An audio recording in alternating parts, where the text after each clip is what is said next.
Hello.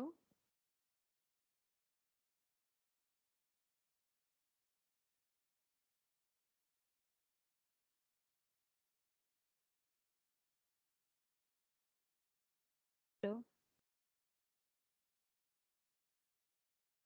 Hello. Am I audible? Yes, ma'am. Getting you. Hello. Yes, ma'am.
Can you please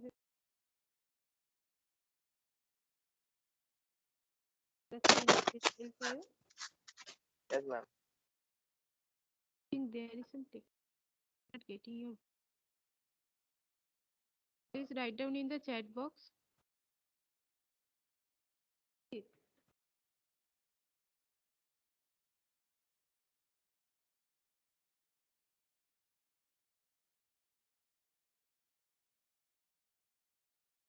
Hello. Please write down in the chat box. Is the screen is visible? Yes, ma'am.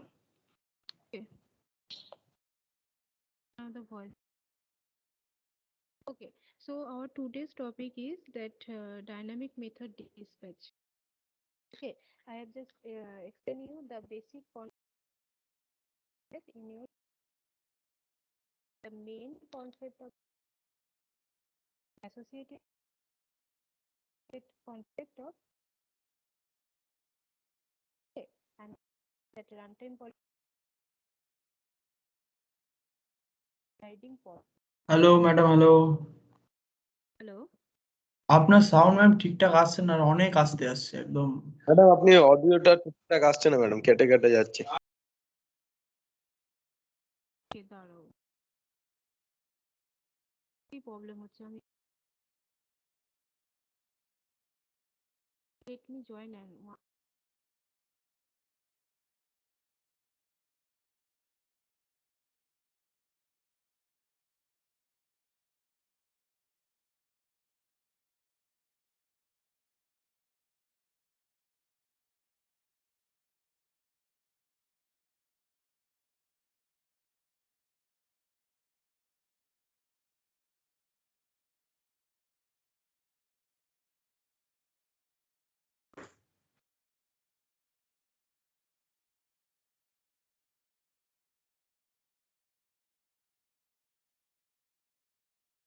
now the voice is okay. Are you getting my voice? Yes, ma'am. Madam Write down in the chat box. Shumon, write down in the chat box. Are you able to hear me clearly? Yes madam. Okay. Okay, so the concept of dynamic method dispatch is directly associated with the concept that is known as runtime polymorphism. And runtime polymorphism is associated with the concept that we have already discussed in the last class, that is method overridden. And what is the process for method overridden? Method overridden happens whenever there is a case for inheritance. That means there is an existence for the superclass as well as subclass. And in case of method overriding, if the superclass as well as the subclass have a method with the same name, same return type, and same parameter signature, then we can say that that subclass method will override the superclass method. This concept is known to us. Now look at the point, that the first point, when an overridden method is called, when an overridden method is called through a superclass reference. Here is a basic difference between we are using that the class reference as well as the class object. We all know the basic difference between the class object and class reference. Okay, so whenever an overridden method is called through a superclass reference, at that time Java determines that which version, that whether it will be the superclass method or the subclass method that is to be executed, that will be decided on the base on the object being read at time when the call occur. This is the case, thus this determination is happened during the runtime. That's why it is known as a dynamic method dispatch. So what is actually I have just told you, that there is a concept of superclass and subclass. Superclass and subclass both have a method with the same name, same parameter signature, as well as the same return type. Now we are declaring one superclass reference variable. Okay, we are not declaring the superclass object. We are only declaring the superclass reference variable. Reference variable means it will not allocate you the memory. It will first of all, if you write down that just like the class, then the space, then any name that will be user defined, then it is known as a reference. Just like look at this point. This is the syntax for creating any object. This is the superclass. This is any class name, then the object name, then equal to, then new keyword, and then the class name. After that there will be a first bracket. We all know that is the syntax for creating any object. Now if I just declare any class name and then a space, then a particular variable name, then semicolon, then it will be known as a declaring reference of that class. And whenever you are declaring the reference of any class, that means it will not allocate the memory in your computing system. Initially, it will hold the null value. Whenever you are writing that in the next line, that is obj equal to new, then class name, then the first bracket, at that time, that means whenever you are using the new keyword, at that time only the memory will be allocated. This is the basic difference for the reference and the object. Now what is happening? In this case, it is happened that you are declaring one reference variable of the superclass. And after declaring the reference of the superclass, you are creating the object of the subclass. And then you are assigning the object of the subclass to the reference of the superclass. And using that reference, if you just call any method, okay, there is no distinction between the two methods because both the method name are same, both the return type of the method are same, and the parameter signature are same. So what will happen? That means at that time when the method will be executed, there will be a confusion that which method will be invoked. Here dynamic method dispatch, this procedure determines that part, that whatever be the object that are assigned to the reference variable of the superclass, it will determines that the part that which version of the overridden method will be called. Okay, so this is the case for dynamic method dispatch. So let's look at the example first. These 2 points is also very important that I have already mentioned you, that at runtime it depends on the type of the object, not the type of the reference. It will depends on the type of the object being referred to, that will determine that which version of an overridden method will be executed. And here is also a point that you need to remember, that is whenever you are declaring a superclass reference variable, that superclass reference variable can refer to the subclass object also. A superclass reference variable can refer to a subclass object also. And this procedure is known as upcasting. This is the procedure. That is the superclass. Here it is the reference. We are not declaring the object basically. That's why this is new subclass. If it is written here superclass, that means you are creating the object of the superclass. Okay, so this procedure is known as a upcasting. That means you are creating a reference variable of the superclass. After that, you are assigning the subclass object to it. This procedure is known as the upcasting. And this is required whenever you want to understand the dynamic method dispatch. That is, dynamically when the method will be executing, which version of the overridden method will be called.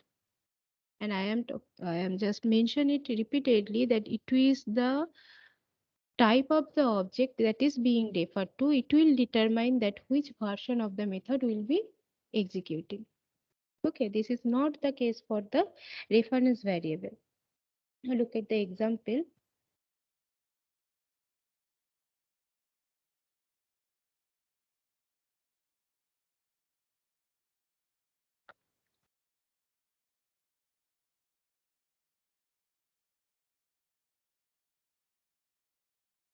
Take this example from the beginning. Here what is happening? Look at this. Here we are declaring one particular class that is named as capital A. Okay. Within this class, we are declaring one method. That is, the name of the method is M1. There is no parameter here, and the return type of the method is void. This is the total signature of the method. And A is here, a particular class in which we are defining this particular method. And in this method, we are declaring just one particular SOP. That is, it is A's method. Okay. After that, what is happening? We are creating another class B. And after creating that class B, we are extending the class A here. That means in this case, A is your superclass and B is your subclass. Okay. After that, within subclass B, you are also declaring another method. The name of the method is same, that's like M1. The return type of the method is same, that is void, and there is no parameter inside it. Okay, but here we are changing the SOP line, that is now we are inside B, so that you can easily understand that which method is called. Now this is the concept, you all know this is the concept for method overriding. Basically this method overrides the previous one. Okay, and after that we are also creating another class that extend the superclass A. So A is your superclass and A has two child class, that is class B and class C. And same thing we are repeating here, that is we are declaring one method that is void M1, and within this method we are declaring one statement, that is we are now inside C's method. So what is happening? We are declaring one superclass A and two child class of A, that is B and C. And all the class contain a simple method, that is name of the method is M1, return type of the method is void, and there is no parameter within that method. Okay, so the child class B and C overrides the method of its superclass A. Okay, this is the first part. Now in the second part, what is happening here? This is our main class named as a dispatch, and within that, first of all, we are creating three objects: object of class A, object of class B, and object of class C. It's fine. There is no problem with that. Now, After declaring the object of class A, class B, and class C, we are declaring one reference variable of class A. One reference variable of class A. This is the syntax for declaring reference variable. That's the class name. And then you need to write down the reference variable name. Look at this. This is the difference with the reference variable declaration with the object declaration. Okay, here A is your object of class capital A and REF is the reference of class capital A. And what is the internal difference between these two? Whenever you are declaring this line, this statement is executing, that means a reference variable pointer is created which contain null now. Okay, and whenever you are writing this statement and this statement is executing, so that A is a particular variable name, particular object name, which is associated with a particular memory. Okay, here we are using the new keyword. That's why we are allocating the memory for this variable. This is the basic difference. Okay, now after that, what is happening so that the compiler get a confusion that which version will be executed during the runtime. Here we are assigning the object of these three class, that is A, B, and C, to this reference variable. Here we are assigning the object of capital A class with the reference variable of class A. Okay, and then we are calling the method M1. After that, the same thing is happen for both, that is for class B as well as for class C. Look at this. REF equal to small b, then we are calling reference.m1, and here REF equal to small c, and then we are writing down the statement that is ref.m1. Now, from this from this instruction statement, that is ref.m1, this line, and this line, all these three instructions named as the same. But before executing this instruction, you need to follow that what are the previous instruction. That is, whenever this particular statement ref.m1 will be executing, this reference variable now containing the subclass object. So whenever this statement will be executing, which particular method will be invoked? Definitely the M1 that belongs to the class B. And this determination will be happened during the runtime. That's why this concept is known as the dynamic method dispatch. Dynamically, it will be determined that which version of the overridden method will be invoked during runtime. That's why this process is known as dynamic method dispatch. So what will be the output? You can easily guess the output that first of all, this is for A statement, that is inside A's M1 method, because we are assigning the object of class A at the very beginning to the reference variable. Next, we are assigning the object of class B to the reference variable. That's why B's method will be called. And then the next line, we are assigning the object of class C to this reference variable. So whenever we are calling the method, that means the object of class C will call the method that belongs to the class C. Clear? This is the case. Now here is a pictorial representation for you also. Now look at this. What is happening? I want to summarize it once again. That at the very beginning we are declaring one superclass A. Okay, that superclass A has two child class B and C. And all these three class, that is A, B, and C, contain a method that is named as a M1. The return type of the method is void, and the method doesn't contain any parameter inside it. Okay, this is the general scenario. After that, within the main method, we are declaring three object of that three class. That is, this is for A class, this is for B class, and this is for C class. After declaring this object, we want to, what is happening actually, whenever we are declaring this object, there is a representation for you. Look at this. Whenever we are creating the object of class A, what is happening? A is the object name, and this object name refers to the A's M1. Okay. And whenever you are creating the B class object, what is happening? B has now access to two M1. One is for its superclass A and another for its own method, that is B's method, that this M1.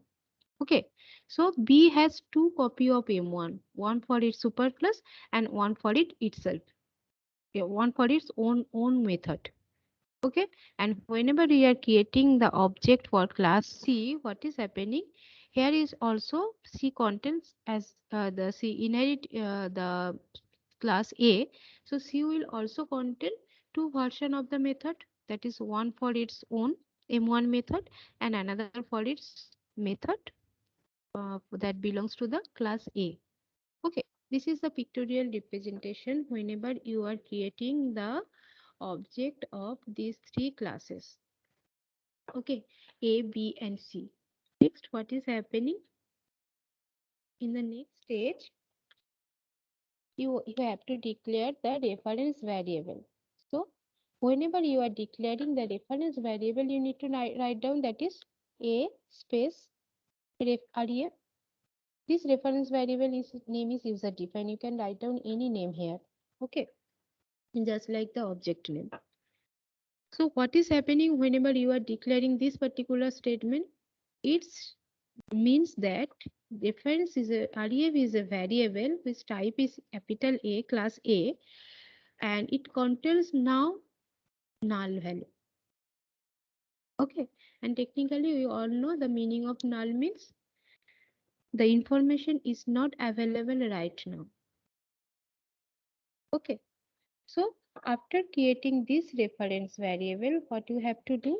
You have to assign the object of another class to this reference variable.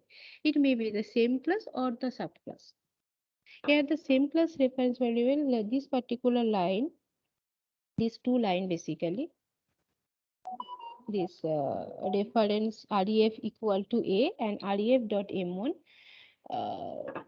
At this time, this is not required, but this is for simplicity. I have mentioned it that if you want, then you can also assign the object of the same class to its reference variable.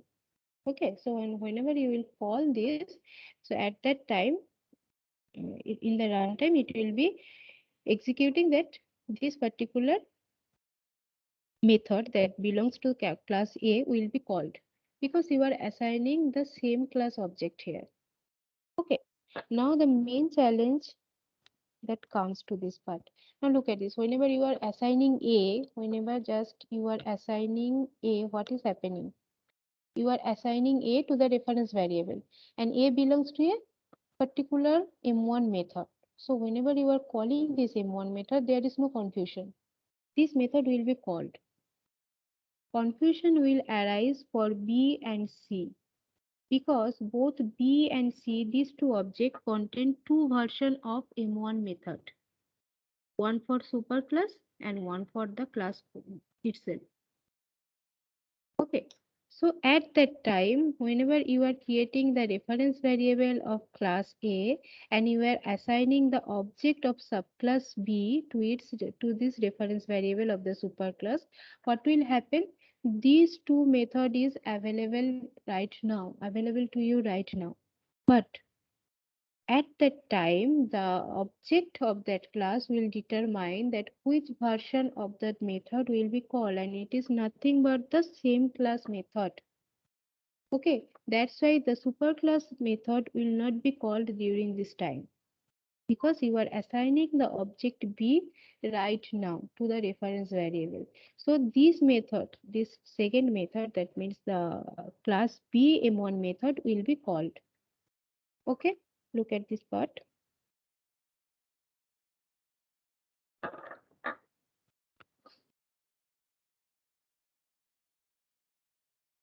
This is for class A that is already described to you. So what is it? Remember you are calling the reference dot m1 and before this point you are just You are just assigning B to this reference variable. What is happening? B now points to this two class, but in the case of dynamic method dispatch, it will call the class B M1 method. This particular method will be invoked during the runtime, and it is determined by the object of that class. Okay. Now, if we are assigning the third class object, that is the second child of A class, that is C, what is happening? Definitely the C's method will be executing right now. Look at this. This method will be executing, and it is determined. It will be determined during the runtime, not the compile time. Look at, whenever you are talking about the method overloading, all the decisions are taken during the compile time. Okay, because both the all the method that are overloaded, that belongs to a single class. There is no concept for subclass and superclass.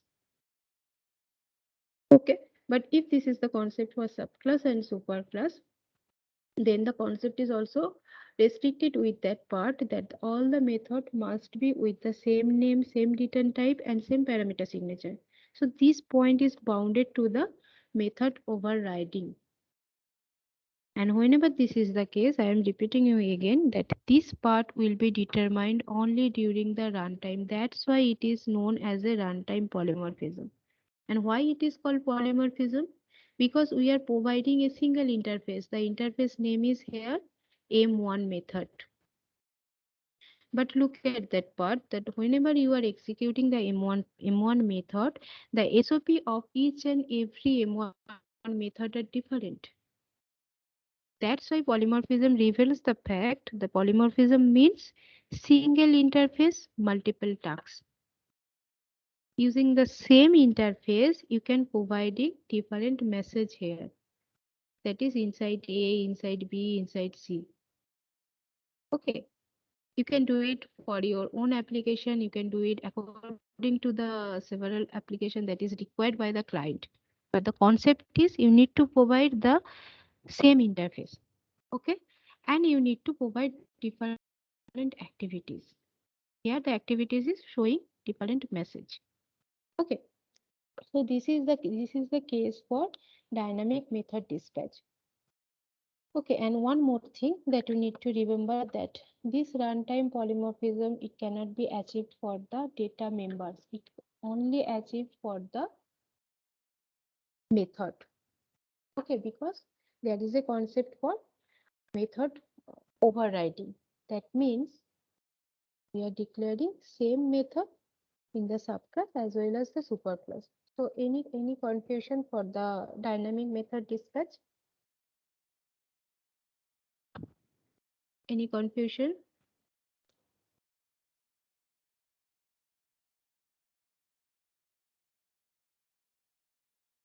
Write down in the chat box at least. Any confusion till now? No, ma'am. Please write down in the chat box. There is some problem. I am not getting you properly. Any confusion from the dynamic method dispatch?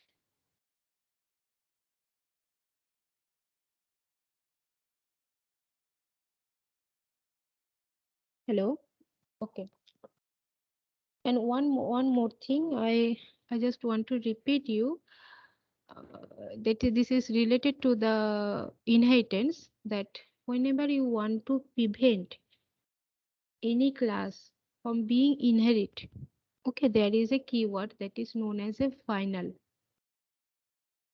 This is a common question for the basic interview session, that how you can prevent for a class for being inherited. Okay, so the answer is there is a keyword final. If you use this keyword with a particular class, then that class cannot be inherited. Okay, and one more thing, just a minute, let me open that content.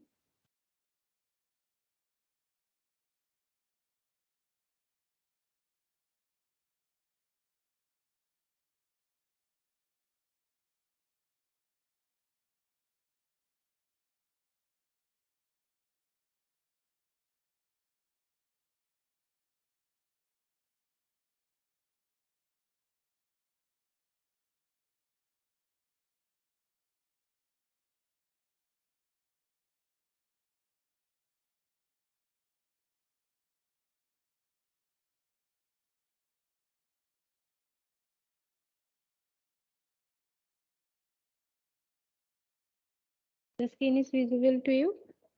The inheritance screen? Write down in the chat box.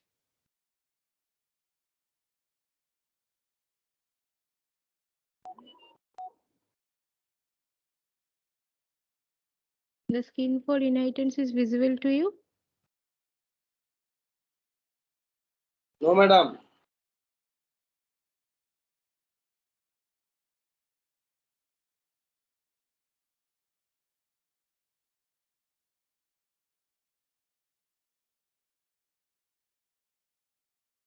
Now it is visible to you? Yes, madam.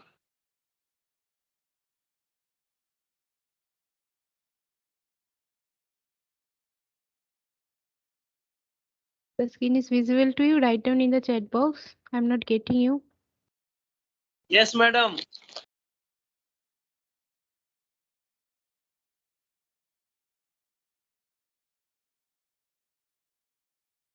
Okay.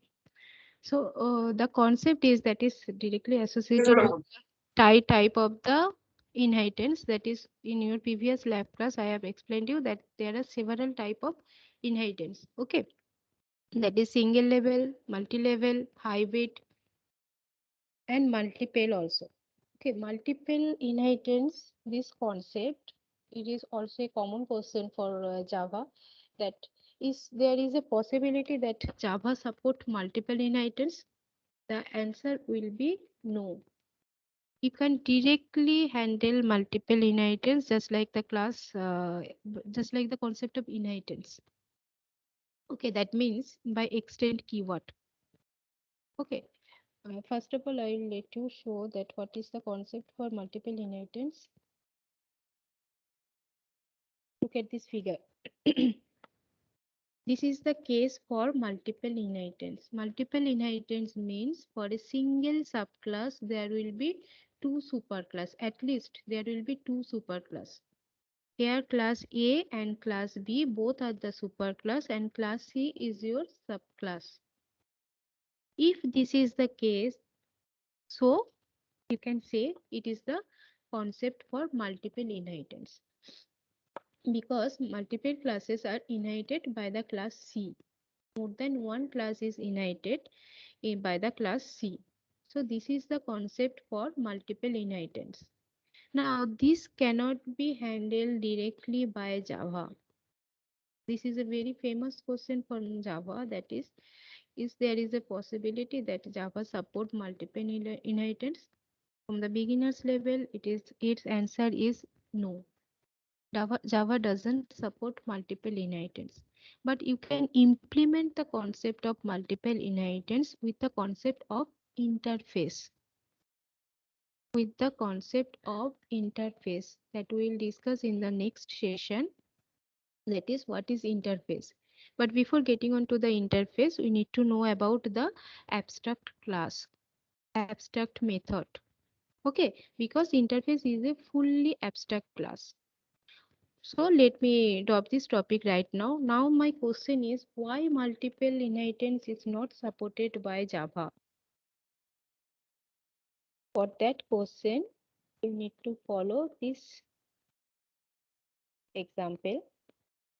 Look at this example. Here we are declaring two class A and class B. Okay. Within this two class, we are declaring one method that is named as a message. Okay, or image. And these two method contain two several statement, that is here inside A we are just printing hello message, and then in class B we are just printing the welcome message. Now if you write down this statement, that is class C extend A comma B, that means C is the subclass or child class that want to inherit whatever be the properties that are allocated to the class A and class B. So what will happen here? The main thing will be happened here that whenever you are creating the object of this class C and you want to invoke a particular method that is named as a message, which is declared in both the superclass, then there will be a confusion that which message method will be called. For this purpose, there will be a compile time error that which method will be called. So it cannot be possible. It is not possible basically to inherit two superclass. Okay, if this is the case that for a particular child class you are declaring two superclass, that means you are creating multiple inheritance. So whenever you are creating that multiple inheritance, it is not possible by straightforward in Java that you can write down class C or child class extend to superclass, just like in this statement, because there will be definitely a confusion that which superclass method will be called. Okay, now this is not the case for the dynamic method dispatch also. In the case of dynamic method dispatch, you have two part, one superclass, one subclass. Okay, and the type of the object, it will determines you that which version will be invoked. Now here we are getting two version of the superclass. So it is not possible to determine a particular version to be executed during the runtime. That's why multiple inheritance cannot be supported by Java directly. But if you want, if you just declare this particular method as an abstract method means you are just declaring the name of the method, what you want to do, but you are not declaring that how you can implement it. So at that time, it is possible. So in the subclass, you need to implement it by your own way. That we will discuss in the next class. Okay, so if you can declare this method as an abstract method, this class will belongs to the abstract class.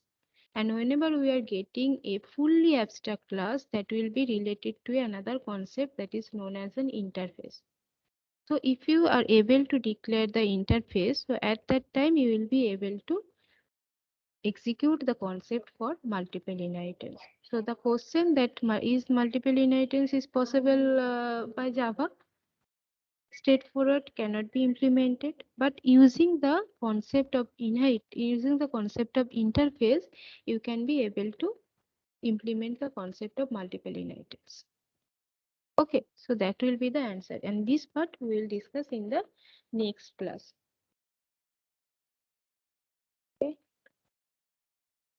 Okay, the time is already over. And one more thing I just want to declare in this class,